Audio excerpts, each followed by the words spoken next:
Good afternoon, folks. Mike Wells, your World Explorer.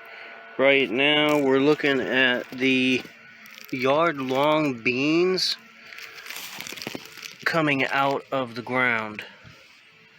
Okay, we just planted these a few days ago, and these were seeds from the yield of these vines. So this is a second-gen plant for this exact location, and the expectation is that this will do better.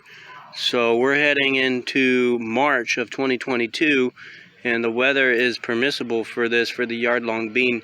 We don't expect it to get below 70 anymore going forward.